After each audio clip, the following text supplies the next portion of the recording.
A small triangle of white rice, wrapped at the bottom with a strip of dark seaweed. That is an onigiri. It looks like the simplest food imaginable. Just rice, pressed into a shape, with a bit of nori. And yet Japan sells billions of them every year. They are in every convenience store, every lunchbox, every picnic. So why does such a plain little thing matter so much? Because almost nothing about it is actually as simple as it looks. It is a perfect example of how Japan treats everyday food. Nothing is too humble to be done thoughtfully.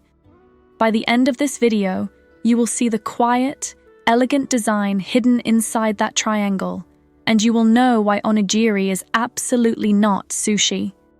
There is a surprising amount going on here, so let's decode it.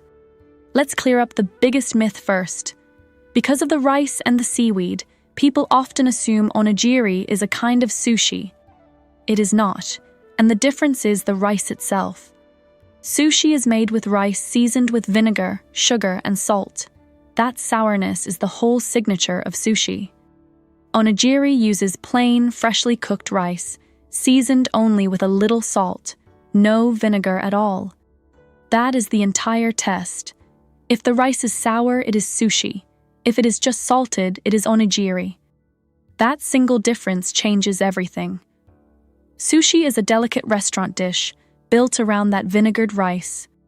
Onigiri is a humble, sturdy, everyday food, built to be carried and eaten anywhere. They are cousins, not twins. Put them side by side, and the difference is obvious once you know it. Sushi is dressed up. Onigiri is dressed for the road. There is no raw fish here either, and no chef required. Onigiri is something a child can make at the kitchen counter. So onigiri is really about plain rice and salt, and that salt is doing far more than just adding flavor. And quickly, before we go deeper, thank you for actually watching this, instead of just scrolling past it. Stick around, because the way the seaweed is packaged is a tiny piece of genius most people never notice. Let's talk about that salt. Traditionally, the rice is shaped with wet, salted hands. The salt does two jobs at once. First, it seasons the rice all the way through, gently and evenly. Second, and this is the clever part, the salt helps preserve the rice. It slows down spoiling, so the onigiri stays good for hours without a fridge. Salt has been used to keep food safe for thousands of years. Onigiri quietly puts that ancient trick to work. That mattered enormously in the past. An onigiri was food you could make in the morning and safely eat far from home. So the salt is not just for taste. It is quietly what made onigiri portable in the first place. Some cooks also rub a thin layer of seasoning onto the outside of the bowl, a whisper of salt you taste with the very first bite. Now think about the shape and the press. This part is more delicate than it looks.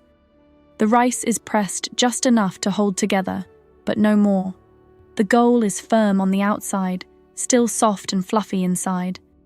Press too hard, and you get a dense, gluey lump. Press too little, and it falls apart in your hand.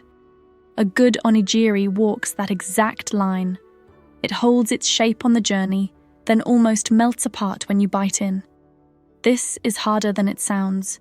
The same gentle touch that makes great sushi rice makes a great onigiri too. The classic triangle shape is not random either. Those flat sides pack neatly together and are easy to hold. It is a shape designed for travel and for the hand. Comfortable to carry, comfortable to eat. You will also see round and cylindrical versions, depending on the region. But the triangle remains the classic, recognized instantly everywhere. Quick note before the second half, I have full separate breakdowns of the nori seaweed and the rice that make this dish work. You will find them at the end of this video and linked in the description, so if one grabs you, you can head straight there. Now to the little surprise in the middle. Most onigiri hide a filling at their center. Classic fillings are intense and salty or sour. A sour pickled plum called umeboshi, a flake of salted salmon, savory kombu seaweed or bonito flakes. There is a reason those flavors are so bold. They are strong enough to season the whole bland rice around them in just one small amount. That is the secret to eating a lot of plain rice happily. One sharp, salty bite at the center carries every mouthful around it. And once again, the old fillings were chosen to preserve. Salty and sour things resist spoiling, so the onigiri lasted even longer. So the center is not just a treat, it is a tiny flavor engine, and originally a preservation trick too. It is also a little moment of surprise. You eat through calm, soft rice, and then hit a burst of something bold. Modern fillings have exploded far beyond that. Tuna with mayonnaise, grilled meats, spicy cod roe, almost anything. Walk into any Japanese convenience store and you will find a whole wall of them. Dozens of fillings, all built on the same idea. But the logic is always the same. A bland, comforting outside with one concentrated burst of flavor at the heart. Now for the packaging trick I promised you. Fresh nori is crisp, and it loses that crispness the moment it touches wet rice. So if you wrap an onigiri in advance, the seaweed turns soft and chewy by the time you eat it. For a snack meant to be made ahead, that is a real problem.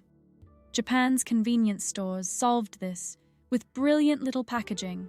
The nori is sealed in its own dry layer, completely separated from the rice. When you open the wrapper in the right order, the nori wraps around the rice only at the last second. So it stays perfectly crisp until your very first bite. It is a tiny, almost invisible piece of engineering, a whole design problem solved by a clever fold of plastic. Next time you open one, watch how the seaweed slides into place. It is oddly satisfying once you know what it is doing. And that obsession with getting onigiri right goes back a very long way. Onigiri is ancient. Versions of pressed, salted rice balls were eaten in Japan well over 1,000 years ago. They were the food of travelers, farmers, and soldiers, easy to carry, filling, and able to survive a long day on the road. Samurai carried them into battle for quick, reliable energy. Few foods have fed so many people for so long, so simply. In a real sense, onigiri was Japan's original fast food and its original packed lunch. Portable energy, centuries before the convenience store existed. That is exactly why it never went away. It already did its job perfectly. The convenience store did not reinvent onigiri. It just gave a very old idea a clever new wrapper. But here's what most people miss. The genius of onigiri is not the rice, or the filling, or even the nori. It is that all of it together is a complete, portable, durable meal. Carbs, salt, a hit of protein and flavor, all in one hand-sized package. It solved problems we still struggle with today. How to make food that travels well, keeps without a fridge, and still feels satisfying. We invented vacuum packing and refrigeration to chase that exact goal. Onigiri got remarkably close with just salt and a sheet of seaweed. And it solved them with almost nothing. Rice, salt, a filling, a sheet of seaweed, and a clever shape. That is the real lesson hiding in the triangle. Great design often looks like simplicity because all the cleverness is tucked out of sight. Onigiri is comfort food, travel food, and quiet engineering all at once. A parent makes one for a child, and 1,000 years of practical wisdom comes along for free. That is what makes it so quietly special. It is both completely ordinary and quietly brilliant. So here is your takeaway. Onigiri is not sushi, and it is not simple. It is salted rice, shaped with care, built to be carried, with a burst of flavor at its heart. Once you see the design, that plain little triangle never looks plain again. It is a small masterpiece you can hold in one hand, and most people walk right past it every single day. Now, I would genuinely love to know, what is your go-to onigiri filling, or have you never tried one? Tell me in the comments below. And here is the one moment I will actually ask. If this made you see onigiri a little differently, leave a like. It really helps the channel grow. And subscribe if you want more of Japanese Food Decoded, one dish at a time. To go deeper right now, the video on the left breaks down the nori seaweed that wraps every onigiri, and on the right, you can decode miso, another pillar of Japanese flavor. See you in the next one.